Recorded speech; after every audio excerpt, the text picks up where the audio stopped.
ఈరోజు కథ కోడిగుడ్డు సాక్ష్యం. చెన్నంపల్లి గ్రామంలో యాదయ్య, గురుమూర్తి అనే ఇద్దరు ఇరుగు పొరుగు నివసిస్తూ ఉండేవారు. గురుమూర్తి సౌమ్యుడు, కాస్త చదువుకున్నవాడు.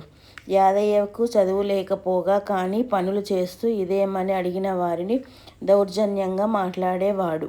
తోచిన రోజు పనికెళ్ళడం, లేని రోజు ఇరుగు పొరుగుతో గొడవకు దిగడం, ఇలా గడిపేస్తూ ఉంటాడు యాదయ్య. ఇదిలా ఉండగా కొద్ది రోజులుగా గురుమూర్తి మంచి మేలుజాతి కోళ్లను కొని తెచ్చి పెంచుకోసాగారు.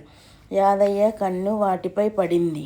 కోళ్లు తను పడుకునే మంచం మీద రెట్ట వేశాయనో, తన ఇంటి ముందున్న పూల మొక్కల్ని గెలికేశాయనో గురుమూర్తితో తరచూ గొడవకు దిగేవాడు. ఒకనాడు గురుమూర్తి లేని సమయం చూసి గంప కింద కోడిని దొంగలించి కోసుకొని తినేశాడు యాదయ్య. గురుమూర్తికి విషయం తెలిసి పట్టరాని కోపం వచ్చింది. యాదయ్యే ఈ పని చేశాడని సులభంగా గ్రహించేశాడు. యాదయ్యను నిలదీశాడు. మొదట తనకేమీ తెలియదని బుకాయించిన యాదయ్య తర్వాత చేతనైతే నేనే తిన్నానని నిరూపించుకో చూద్దాం అన్నాడు పెడసరంగా. గురుమూర్తికి కడుపు మండిపోయింది. యాదయ్యకు బుద్ధి చెప్పాలనుకున్నాడు. మితిమీరిన యాదయ్య ఆగడాలు విసిగి ఆ వీధివారు కూడా గురుమూర్తి పక్షాన నిలిచారు. గురుమూర్తి పెద్ద మనుషుల ముందు పంచాయతీ పెట్టాడు. లాంటి కోడి కాదయ్యా, మహిమగల కోడి, మంచి జాతి కోడి. ఈ యాదయ్యే కర్కశంగా నా కోడి ఉసురు తీశాడండి. నేనెంత మనసుపడి పెంచుకుంటున్న కోడిని కాల్చుకొని తినేశాడయ్యా. నాకు న్యాయం చెయ్యండి మహాప్రభో అంటూ తన గోడు వెళ్ళబోసుకున్నాడు గురుమూర్తి.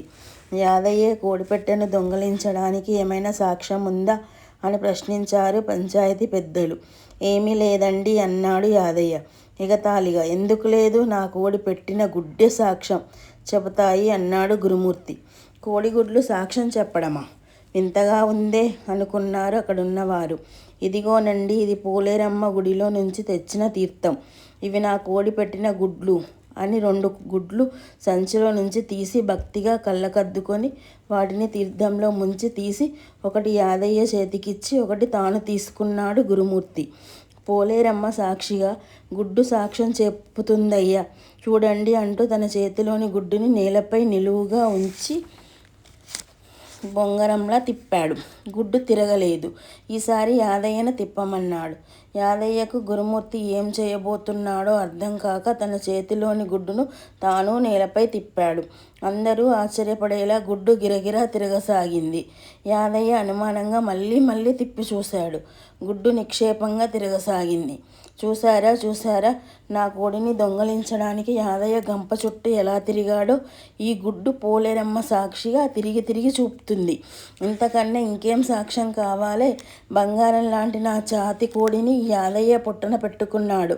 నాకు న్యాయం చెయ్యండి అంటూ గురుమూర్తి ఏడుపు నటిస్తే లబలబలాడిపోయాడు. ఇది పోలేరమ్మ మహత్యమే. పని అంతా భక్తితో చంపలేసుకున్నారు. అందరూ కలిసి నిలదీసేసరికి యాదయ్య తప్పు ఒప్పుకోక తప్పలేదు. దీంతో పంచాయతీ పెద్దలు యాదయ్యను మందలిస్తూ గురుమూర్తికి 500 నష్టపరిహారం చెల్లించాల్సిందిగా తీర్పు ఇచ్చారు. యాదయ్యకు మంచి శాస్త్ర జరిగిందనుకున్నారు అందరూ. ఇంతకీ ఇది కోడి మహత్యమా, పోలేరమ్మ మహత్యమా? ఎటూ తేల్చుకోలేని మిత్రుడు అడిగాడు గురుమూర్తిని. ఎవరి మహత్యమూ కాదు, గుడ్డు మహత్యం అంతే.